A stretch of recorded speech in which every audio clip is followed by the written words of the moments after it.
Om Swastiastu. Halo sahabat Bali Sruti, kembali lagi bersama saya Dani Pertiwi dalam acara Bincang Bali Sruti. Nah, kalau minggu lalu kita sudah berbicara tentang kekerasan terhadap anak di rumah dan kali ini pembahasan kita masih sama yaitu mengenai kekerasan terhadap anak. Namun kali ini juga kita akan membahas mengenai sanksi-sanksinya. Dan saya sendiri telah menghadirkan seorang narasumber kita yaitu Ibu Loputu Anggreni. Nah, beliau ini merupakan pendiri sekaligus pengurus di LBH Apik Bali. Kemudian uh, beliau adalah prajuru istri di Majelis Desa Adat Provinsi Bali dan juga beliau adalah pendamping hukum di DIP 2 TP 2A. Oke, langsung saja kita akan terhubung dengan Bu Anggreni. Halo Bu Anggreni, Om Swastiastu Bu Anggreni. Om Swastiastu, Rahajang Wengi. Selamat malam. Ya, Bu Anggreni, kalau kita berbicara mengenai, kalau minggu lalu kan kita sudah membahas tentang kekerasan terhadap anak di rumah. Nah, kali ini saya ingin membahas tentang kekerasan terhadap anak secara umum dan sanksi-sanksinya. Kalau kita berbicara mengenai kekerasan terhadap anak, apa saja sih macam-macam kekerasan terhadap anak itu? Apa saja yang bisa disebut dengan kekerasan terhadap anak? iya.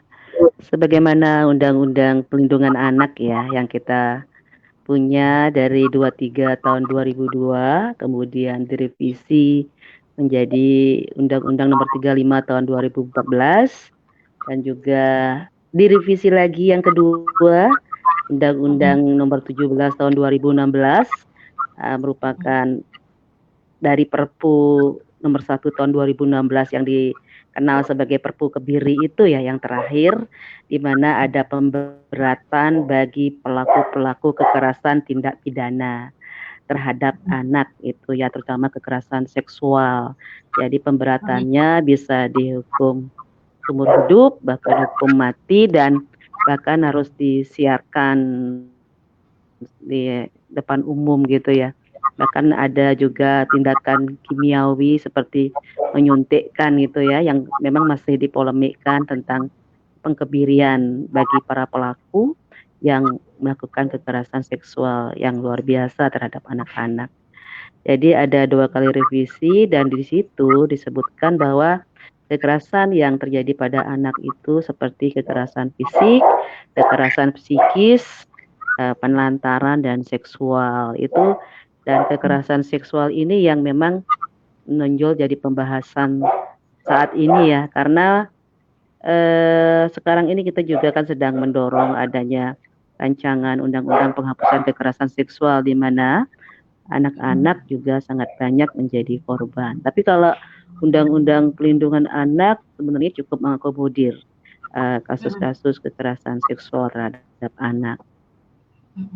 Sekarang ini mungkin ini kalau di RUU PKS yang kita advokasi sekarang ini untuk segera disahkan, itu lebih mengadvokasi tindakan kepada ini rehabilitasi daripada si anak korban, gitu. Misalnya pemulihannya apakah sudah tersistemkan berlangsung dengan baik, karena kalau di Undang-Undang Perlindungan Anak memang penghukuman ya bagi pelaku, tapi di RUU PKS ini harapannya lebih mengkhusus pada ketika anak jadi korban kekerasan seksual, pemulihannya apakah sudah dijamin dengan baik.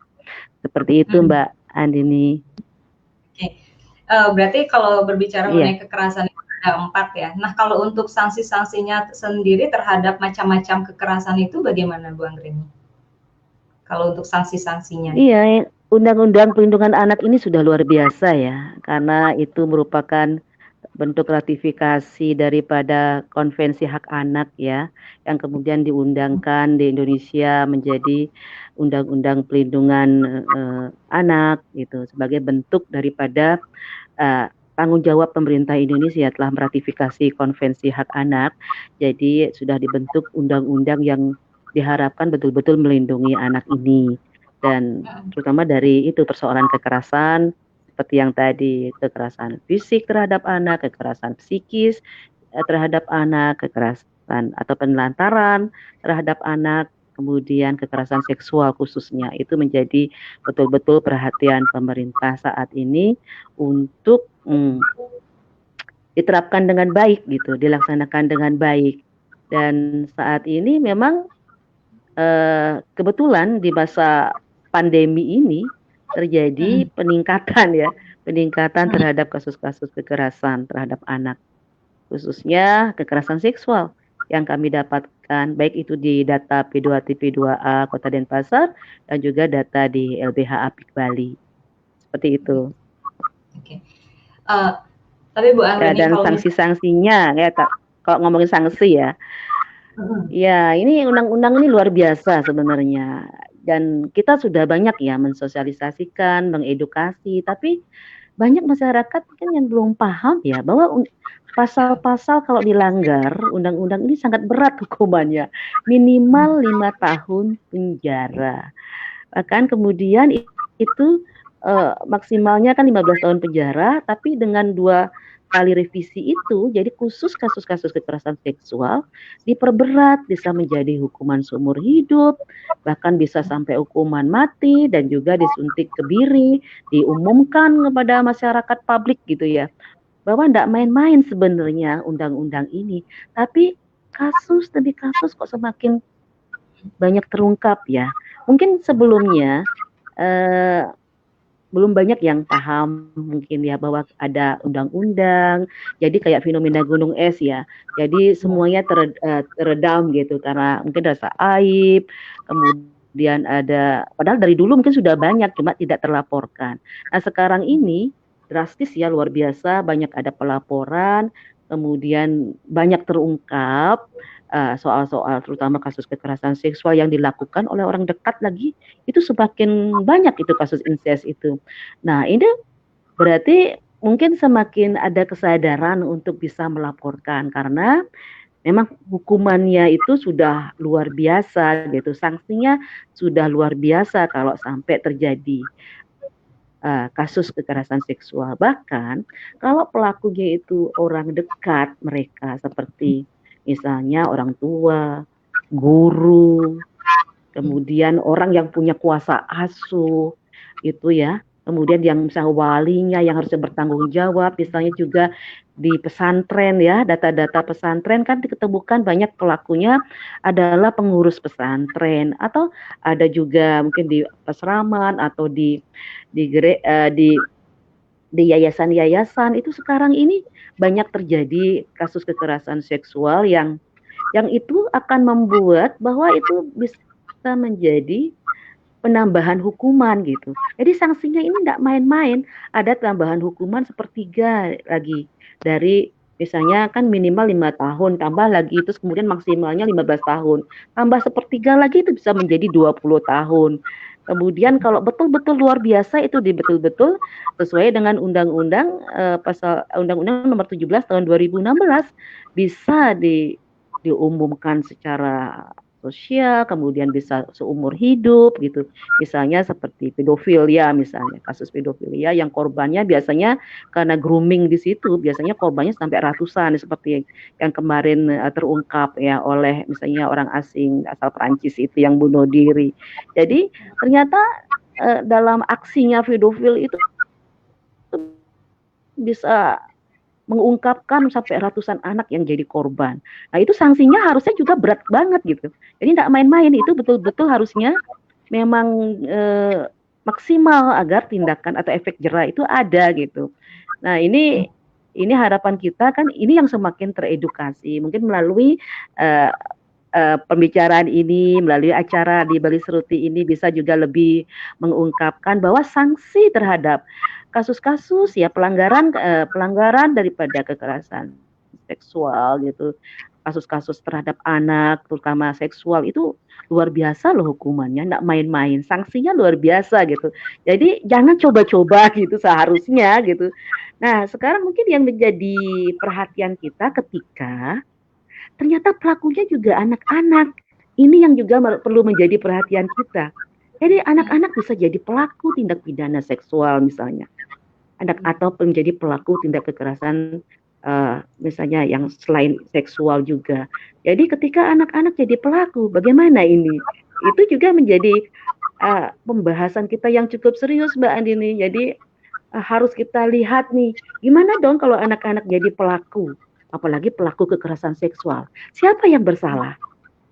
Tidak sepenuhnya anak-anak ini bersalah, karena dia memang masih anak-anak, tapi kenapa dia bisa seperti itu? Apa yang menyebabkan dia seperti itu harus dicari gitu. Jadi harus bisa diungkapkan. Sebenarnya sepenuhnya apakah orang tuanya bertanggung jawab terhadap situasi itu? Kenapa atau lingkungannya bertanggung jawab dah? Seperti kasus yang kami dapatkan, ini ada panti. Panti di mana kakak-kakak senior juga telah mencabuli adik-adik juniornya di dalam panti, dan itu ternyata sudah terjadi bertahun-tahun. Tidak ada yang tahu. Terakhir baru ada di CCTV yang terungkap kasus bullyingnya. Dari bullying itu ternyata kemudian terungkap ada kekerasan seksual di situ, dan itu sudah terjadi cukup lama. Nah, ini yang tanggung jawab kan itu ada di lingkungan panti ya, dan itu ternyata tidak hanya satu panti aja seperti ini, banyak terungkap panti-panti yang lain. Jadi ini fenomena-fenomena kasus kekerasan seksual yang penting sekali menjadi perhatian kita. Dan ketika juga pelakunya anak, ini yang paling kita memprihatinkan. Jadi betul-betul harus menjadi harus ada dukungan psikolog itu kita kuatkan si anak, karena dua-duanya anak korban dan pelaku itu adalah korban. Itu yang kita tahu dan harus kita obati, harus kita dukung, kita kuatkan secara psikologis mereka. Karena mereka ketika itu jadi pelaku anak tindak pidana seksual itu biasanya juga masih ada di Undang-Undang Sistem Peradilan Pidana Anak, masih ada persoalan di situ. Ketika ini kasusnya seksual dan anak-anak itu misalnya usianya di bawah 14 tahun.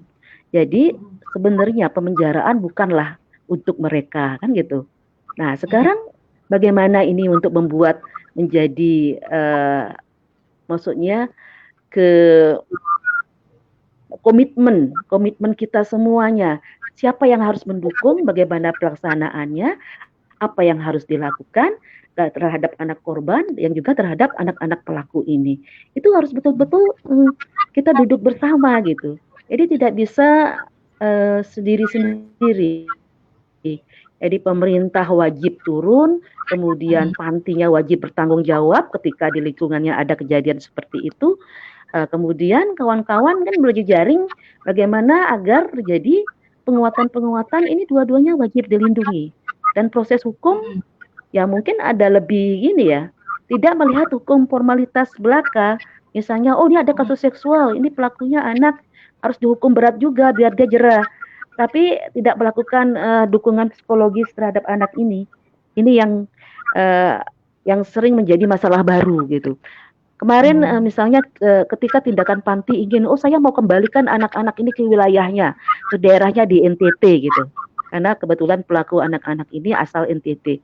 Jadi saya bilang jangan memindahkan masalah tempat lain sebelum anak-anak ini maksudnya diatasi gitu, sebelum dirangkul, sebelum didukung gitu. Misalnya, kenapa harus diteliti? Kenapa anak ini bisa jadi pelaku? Apakah ada orang dewasa sebelumnya yang melakukan terhadap mereka, sehingga mereka jadi pelaku saat ini? Jadi kita malah ingin lihat apakah di yayasan atau di panti tersebut aman enggak sebelumnya? Siapa orang-orang dewasa yang ada di balik situasi itu gitu. Karena anak-anak itu tidak mungkin jadi pelaku kalau mereka sendiri tidak ada akar masalah penyebabnya. Jadi akhirnya terungkap kan ketika mereka sering diajak nonton film BF, di mana film-film itu ternyata pelakunya laki-laki terhadap anak laki-laki. Kemudian ada film yang diajak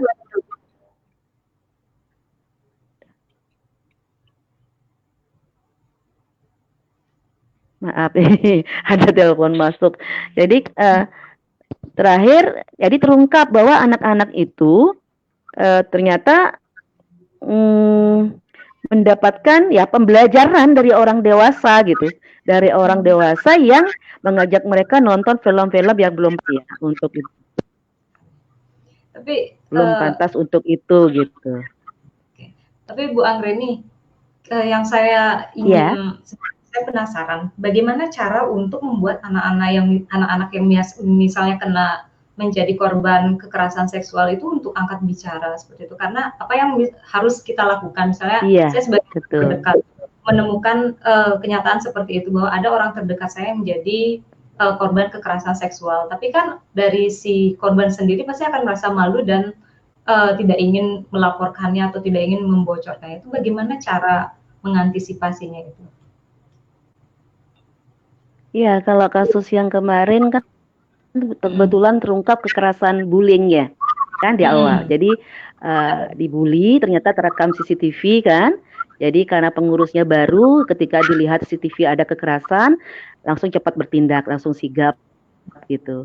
Langsung dia konsultasi ke kita, kemudian juga bahkan berkonsultasi langsung ke polisi. Jadi, nah polisi saat memperdalam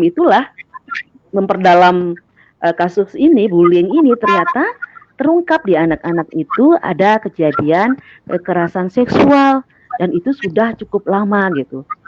Cukup lama terjadi. Jadi ini yang menjadi perhatian serius kita.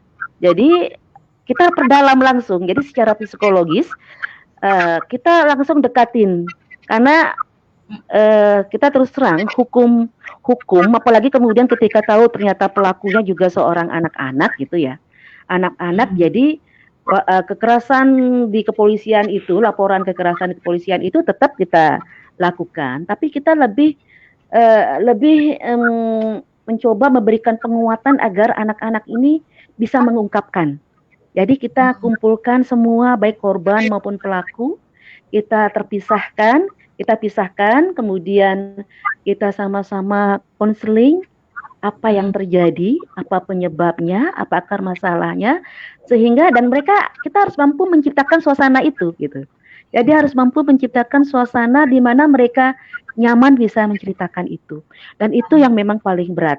Jadi harus ada keahlian. Jadi kawan-kawan psikolog kami yang bisa mengungkap itu dan cara kita mengkonseling itu tidak gampang gitu.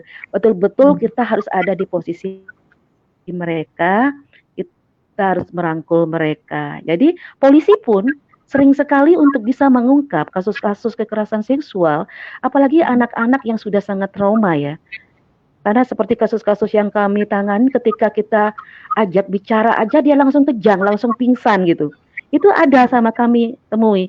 Jadi langsung dia mungkin ketika teringat itu sudah luar biasa. Mendekan, dia langsung nangis, langsung bahkan teriak histeris gitu. Itu pernah kita ginikan. Jadi kita untuk mengungkap kasusnya bersama polisi itu pelan-pelan, tidak bisa langsung gitu. Jadi tidak mudah kalau mengungkapkan kasus-kasus kekerasan seksual.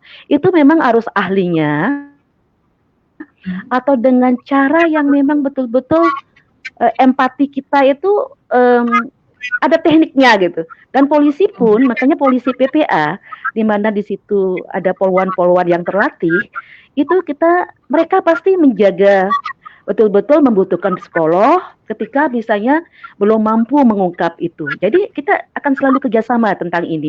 Bahkan kemarin dari pengalaman kita ya, kita sering bahkan mungkin mengajak mereka tuh, ayo makan-makan dulu yuk, kita ke mall dulu, kita menghadiahkan boneka dulu gitu. Jadi dia senang, dia sudah akrab dulu dengan kita. Jadi bahkan mungkin sebulan kemudian baru kita dapatkan. Bahkan ada yang seperti kasus codet dulu itu ya. Jadi harus ada pelukis wajah dari polisi kan. Ketika kan kita sama sekali tidak tahu siapa pelakunya. Ini kok korbannya ada banyak. Dan ternyata satu orang pelakunya dan ternyata ciri-cirinya sama. Jadi anak-anak itu masing-masing setelah dia nyaman, dia mencoba mengingat seperti apa sih mukanya dan ternyata ada kesamaan di antara semua anak itu, akhirnya terungkapkan dan itu bisa ditangkap. Itu luar biasa loh perjuangannya Mbak. Jadi kita kemarin itu berapa kali ya kita mengalami hal-hal yang memang membuat seorang anak yang sudah sangat trauma ketika dia menjadi korban seksual tidak mudah untuk mengungkapkan itu. Sangat susah. Oke. Seperti itu. Oke, Bu Anggreni, tadi kan dikatakan bahwa sebenarnya di masa pandemi ini tren kekerasan terhadap anak itu yang paling banyak itu adalah kekerasan seksual. Nah, terakhir ini, bagaimana cara mengantisipasi hal itu agar tidak terjadi, Bu Anggrini? Karena kita tahu kan kalau karena corona ini kan jadi aktivitas antara Iya. orang-orang terdekat itu semakin banyak di rumah. Nah, bagaimana untuk mengantisipasi agar kekerasan itu tidak terjadi? Iya, kebetulan yang terungkap sekarang ini kan banyak kasus-kasus incest dan baru tadi kita juga membicarakan ini secara nasional dan ternyata data nasional pun kasus incest yang terungkap lebih banyak ya, di mana pelakunya adalah bapak tiri, bahkan baru kemarin di TV2 ada bapak kandung yang tega mencabuli anaknya yang usia 8 tahun. Jadi dan ternyata karena istrinya lagi hamil, kemudian melahirkan, mungkin fokus pada bayinya dan itu akhirnya semuanya terabaikan. Jadi tidak tahu kalau anaknya yang pertama itu yang usia 8 tahun menjadi korban gitu. Dan baru kemarin terjadi itu. Dan sebelumnya juga ada bapak tiri yang tega juga memperkosa anaknya, anak tirinya itu bertahun-tahun dari kelas 4 SD sampai kelas 6 SD terungkap gitu. Bahkan ada juga mertua yang kemarin kan kasus mertua kemarin memperkosa menantunya sendiri yang baru saja dihamili oleh anaknya gitu. Terjadi perkawinan anak, kemudian baru habis melahirkan diperkosa sama mertua. Hal-hal seperti itu yang saat ini terjadi di masa pandemi ini ya, terungkap gitu ya. Nah, mungkin situasi yang sekarang ini ketika baru terungkap, padahal mungkin sepertinya sebelumnya sudah terjadi bagaimana seorang anak yang rentan mendapat perlakuan itu tentu tidak berani mengungkapkan ketika ada ancaman, ada ya relasi kuasa yang tidak seimbang gitu ya. Ini seorang anak yang ketakutan, diancam kalau kamu mengadukan sama ibumu, aku bunuh ibumu, seperti itu misalnya. Dan ibunya bahkan ketika tahu kejadian itu terungkap, malah lebih memilih membela ayah daripada memilih membela anak. Itu terjadi juga gitu. Jadi anak ini betul-betul sangat trauma melihat kok malah ibunya membela ayahnya, kok tidak percaya sama dia. Jadi dianggap dia malah bohong gitu. Ini yang membuat ternyata situasi yang tambah memperparah keadaan anak. Jadi betul-betul butuh dukungan psikologis anak.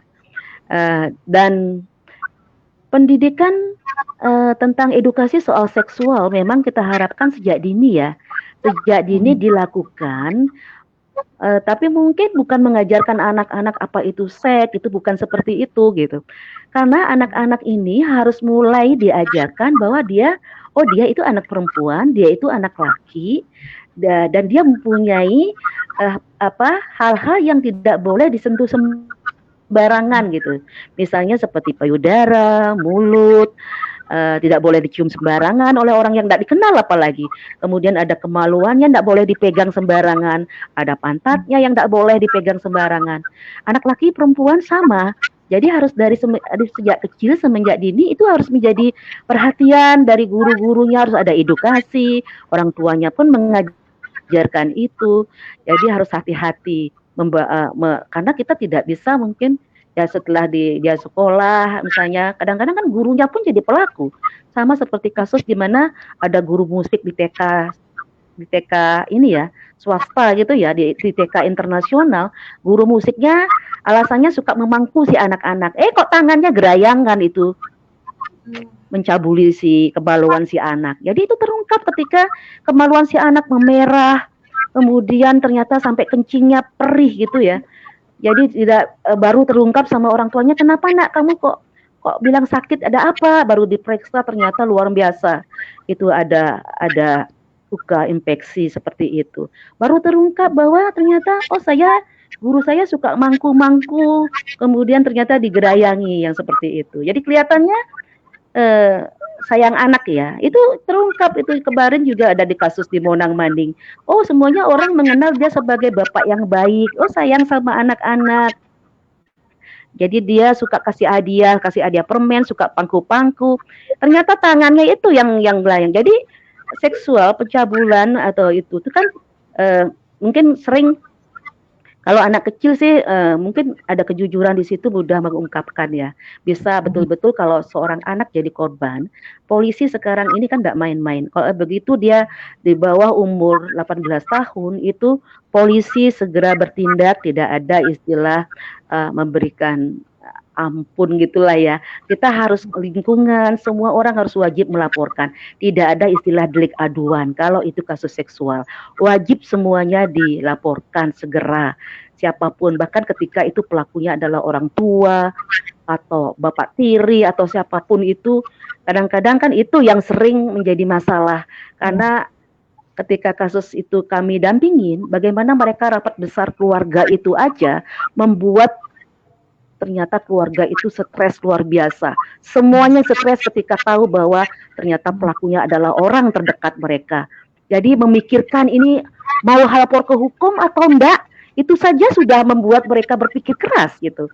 Jadi kasus-kasus incest ini memang memerlukan komitmen atau kasus seksual terhadap anak ini memerlukan komitmen yang luar biasa sama kita semuanya itu. Bahwa itu bukan delik aduan yang bisa dicabut atau bisa didamaikan. Kita harus sepakat ketika itu kasus seksual, masa depan anak yang akan jadi taruhannya. Harus segera dihentikan, harus memang segera dilaporkan ke polisi. Jadi ketika puskesmas misalnya menerima ada kasus seperti itu, dia tidak boleh berdiam diri menunggu laporan dari orang tua. Dia wajib menginformasikan itu pada polisi atau kepada kami P2TP2 atau kepada LBH Apik misalnya. Jadi itu harus segera kita sosialisasikan. Kasus seksual itu tidak main-main, jangan didiamkan, jangan diabaikan, harus diputus mata rantai itu. Itu bukan delik aduan, itu delik umum, delik murni, delik pidana. Wajib pelakunya dihukum. Itu Mbak Andini, biar semuanya mungkin mengetahui bahwa undang-undang ini tidak main-main, hukumannya berat loh, jadi jangan coba-coba. Iya, mungkin itu penutup ya Mbak Andini. Ya, itu sebenarnya tadi pertanyaan terakhir dan benar-benar padat sekali jawabannya. Terima kasih Bu Anggreni atas waktunya, atas informasinya. Saya juga sampai kaget-kaget sendiri Bu Anggreni. Ternyata sebegitu mengerikannya ya kekerasan itu. Dan oke Bu Anggreni, sebagai penutup, saya sudah banyak sekali mengantongi informasi dari apa yang Bu Anggreni sampaikan. Saya sampaikan terima kasih dan saya tutup dengan Parama Santi. Om Santi Santi. Om Santi Santi Santi Om. Rahajeng wengi Bu Anggreni dan sukses nggih. Rahajeng, sama-sama Mbak Andini. Iya. Sampai ketemu lagi. Oke, itu tadi sahabat Bali Sruti pembicaraan saya dengan Bu Anggreni. Saya rasa sudah begitu banyak sekali yang disampaikan oleh Bu Anggreni dan ternyata sanksi terhadap kekerasan anak itu tidak main-main. Dan apa yang tadi disampaikan oleh Bu Anggreni tentang tren masa kini, kekerasan anak yang paling banyak terjadi di masa pandemi ini ternyata cukup mengejutkan, yaitu kekerasan seksual. Nah, untuk itu, satu pesan saya, bahwa kita, apabila kita melihat hal seperti itu, kita juga harus aware. Siapapun yang melihat hal seperti itu, tentunya kita harus sigap untuk melaporkan, untuk menindaklanjuti apabila terjadi kekerasan terhadap anak di sekitar kita. Oke, sahabat Bali Sruti, nantikan lagi pembicaraan saya mengenai kekerasan terhadap anak dengan narasumber lainnya. Dan untuk kali ini, terima kasih sudah menonton dan jangan lupa untuk menonton tayangan berikutnya. Saya tutup dengan Parama Santi. Om Santi Santi Santi Om.